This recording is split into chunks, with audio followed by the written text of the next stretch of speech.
नमस्कार. आम्ही स्वर्गीय बाबासाहेब कोठरे विद्यालय सिरसोली, तालुका तेल्हारा, जिल्हा अकोला या शाळेचे विद्यार्थी आहोत आणि वर्ग 9 शिकत आहोत.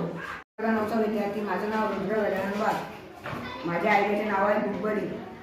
सध्याच्या काळात अनेक चांगली पुस्तकं घरात, शाळेमध्ये किंवा वाचनालयामध्ये वापरण्याला पडून असतात. त्याचवेळी अनेक विद्यार्थी आर्थिक अडचणीमुळे आवश्यक पुस्तकं विकत घेऊ शकत नाहीत. वाचनालयामध्ये नोंद व ट्रॅकिंग प्रक्रिया मॅन्युअल असल्याने पुस्तकांची देवाणघेवाण कठीण होते आणि विद्यार्थ्यांमध्ये वाचनाची सवय कमी होत चाललेली आहे. समस्येची कारणे वापरलेली किंवा अतिरिक्त पुस्तके योग्य ठिकाणी वापरली जात नाहीत. आर्थिकदृष्ट्या दुर्लभ. विद्यार्थ्यांकडे नवीन पुस्तकं खरेदी करण्यासाठी निधी नसतो. वाचनालयांमध्ये पुस्तकांची नोंद व ट्रॅकिंग प्रक्रिया मॅन्युअल असल्याने कार्यक्षमता कमी आहे. डिजिटल साधनांचा अभाव आणि वाचनाविषयी कमी प्रेरणा. विद्यार्थ्यांमध्ये ज्ञानाची देवाणघेवाण करण्यासाठी एकत्रित प्लॅटफॉर्मची कमतरता. नमस्कार. माझं नाव माही उमेश चक्के. आमच्या आयडियाचे नाव आहे बुकबडी. या समस्येचे परिणाम ज्ञान संसाधनांचा अपुरा वापर होत आहे. आर्थिक अडचणींमुळे काही विद्यार्थी शिक्षणात मागे पडतात. वाचन संस्कृती हळूहळू कमी होत चालली आहे.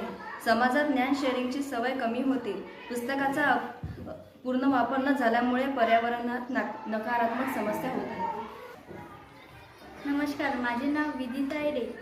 ही समस्या कोणाला भासत आहे? विद्यार्थी ज्यांच्याकडे पुस्तक खरेदी करण्यासाठी मर्यादा आहेत. शिक्षक जे विद्यार्थ्यांना आवश्यक पुस्तक उपलब्ध करून देऊ शकत नाहीत. वाचनालय व्यवस्थापक ज्यांना पुस्तक व्यवस्थापन आणि देवाणघेवाण ट्रॅकिंग करणे अवघड जाते. समाज कारण ज्ञानाची देवाणघेवाण कमी झाल्याने वाचन संस्कृती कमी होत आहे. उपाय. आमच्या टीमने बुकबडी नावाचं डिजिटल नेटवर्क आणि मोबाईल ॲप विकसित करणार आहे. हे प्लॅटफॉर्म विद्यार्थ्यांना, शिक्षकांना आणि वाचनालयांना एकत्र आणतं आणि पुस्तकांची देवाणघेवाण सुलभ करतं.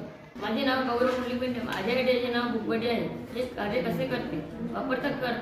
वापरकर्ता विद्यार्थी, शिक्षक वाचनालय ॲपवर नोंदणी करतो. तो आपल्या पुस्तकांचा फोटो, माहिती आणि QR जोडतो. दुसरा वापरकर्ता ते पुस्तक शोधून QR स्कॅन करून रिक्वेस्ट टू ड्रॉ करतो. पुस्तक शेअर करणाऱ्याला रेटिंग पॉईंट्स मिळतात, जे नंतर इतर पुस्तकांसाठी वापरता येतात. सतत वाचन करणाऱ्यांना टॉप रेटर दिले जातात. रिकमेंडेशन सिस्टीम वापरकर्त्याच्या आवडीनुसार नवीन पुस्तक सुचवते. विद्यार्थ्यांना मोफत किंवा सहज उपलब्ध पुस्तके मिळतात. शिक्षक आणि वाचनालयामध्ये पुस्तक व्यवस्थापन सुलभ होते. समाजात वाचन संस्कृती आणि ज्ञानाची देवाणघेवाण वाढते. पर्यावरणाच्या दृष्टीने कागदाची बचत आणि पुनर्वापर प्रोत्साहन मिळते.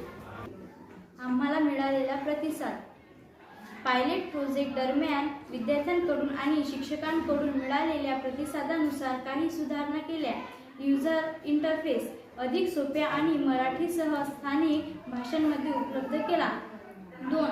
ग्रामिफिकेशन सिस्टीम अधिक आकर्षक बनवला, जेणेकरून विद्यार्थ्यांना सातत्याने वाचनाची प्रेरणा मिळेल. 3. पुस्तक ट्रॅकिंगसाठी QR कोड प्रणाली अधिक सुरक्षित आणि वेगवान केली. 4. ग्रामीण भागातील वापरकर्त्यांसाठी ऑफलाईन ऑप्शन जोडला.